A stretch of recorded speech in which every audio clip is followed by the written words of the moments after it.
Maxime Switek. La revue de presse, bonjour Bruno Donnet. Bonjour Maxime. Dans la presse aujourd'hui Bruno, il y a de l'électricité dans l'air. Est-ce parce que, comme nous l'apprend le Figaro, le 26 décembre est l'un des 3 jours de l'année où la mortalité augmente de 5%, ou est-ce que tout n'est dû qu'au tout nouveau compteur Linky, qui est l'une des grandes vedettes du jour?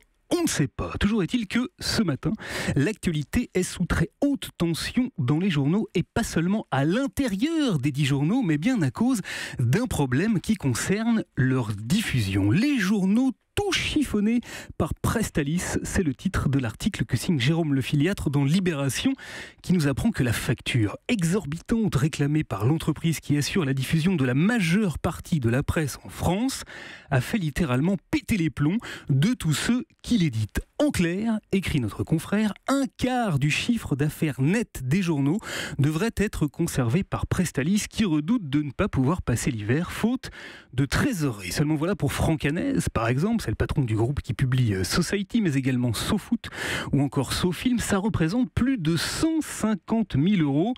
Et Hanez nous prévient, au bout d'un moment, le système va finir par se tuer lui-même. Bref, rien ne va plus dans la presse écrite. Et ce matin, comme le chantait si bien Jacques Dutronc, les journaux sont imprimés, les ouvriers sont déprimés.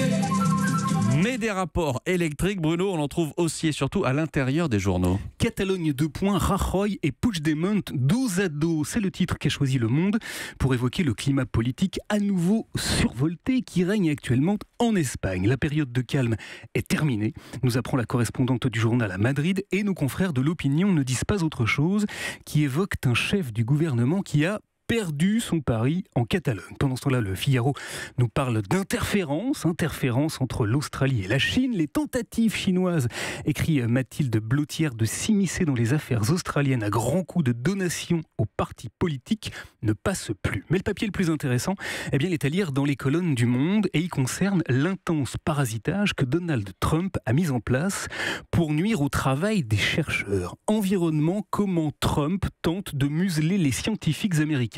C'est le choix de une qu'a fait le journal, qui publie une hallucinante enquête signée Arnaud Le Parmentier, qui nous révèle, entre autres cocasseries, que sous la houlette du très climato-sceptique Scott Pruitt, avec 2 T, l'agence américaine de protection de l'environnement est en train d'être consciencieusement démantelée grâce à une politique de réduction au silence des scientifiques et un généreux sabrage des budgets et des effectifs. Et dans la presse ce matin également, Bruno, il n'y a pas qu'à l'étranger que certaines relations produisent des étincelles. Oui, ça chauffe également très sérieusement chez nous, Maxime, en France, et d'abord entre l'ancienne et le nouveau ministre de l'Environnement. Tiens, Ségolène Royal les rend chèvres, titre Le Parisien aujourd'hui en France, qui, sous la plume de la très renseignée Nathalie Chuc, croit savoir que l'ex-titulaire du poste rend totalement fou Nicolas Hulot, qui rêve de voir l'ambassadrice au pôle exfiltrée sur la banquise. Et puisque j'en suis à vous parler politique, il faut que je vous dise un mot des députés En Marche. Vous vous souvenez que la semaine dernière, certains d'entre eux s'étaient émus dans les colonnes de l'opinion d'être contraints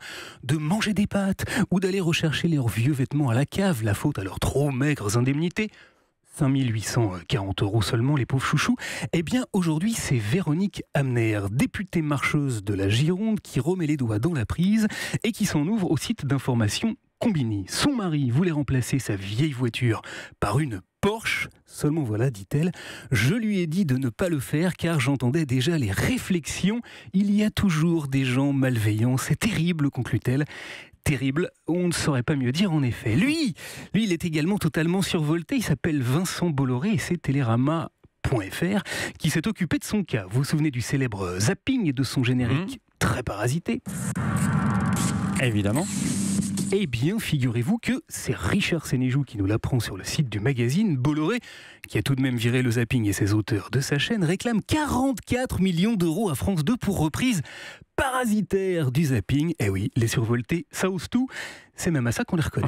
Bruno, vous vouliez terminer avec un sujet que vous avez trouvé très en prise avec notre époque. Pourquoi Pourquoi le compteur Linky électrise les passions? C'est la question que pose le supplément Écho du Monde, qui s'intéresse à un sujet bien plus branché qu'il n'y paraît. Il faut lire aujourd'hui cette enquête remarquable signée Nabil Wakim pour mieux comprendre qui nous sommes. Notre confrère s'est pris de passion pour le nouveau compteur électrique ultra connecté Kennedy, c'est la nouvelle EDF, essaie désespérément de nous refiler. Et ce qu'il a découvert est passionnant, car il a trouvé une véritable fronde anti-Linky. Les opposants au compteur communicant se multiplient partout en France, rapporte-t-il. Pourquoi ? Parce que les opposants redoutent le flicage, les ondes qu'il émet, son coût, mais surtout, c'est un certain Michel qui le lui a dit, parce qu'il dénonce son inutilité absolue pour l'usager. Michel ou encore Anne qui confie « Je ne vois pas en quoi ce nouveau compteur m'apporterait un plus ». Et c'est là qu'on comprend mieux pourquoi, comme l'écrit l'auteur de l'article, certains utilisent des techniques de guérilla pour empêcher l'installation ou enferment leurs vieux compteurs dans des coffres en béton. EDF a juste oublié un petit détail. Le nouveau compteur apporte un gros progrès pour elle, mais elle ne change strictement rien pour nous. Pire, son nouveau machin nous coûte. Voilà pourquoi des centaines de milliers de personnes refusent d'ouvrir leurs portes à une entreprise qui semble avoir oublié un peu vite qu'il n'y a pas si longtemps. Pourtant, elle nous claironnait ça.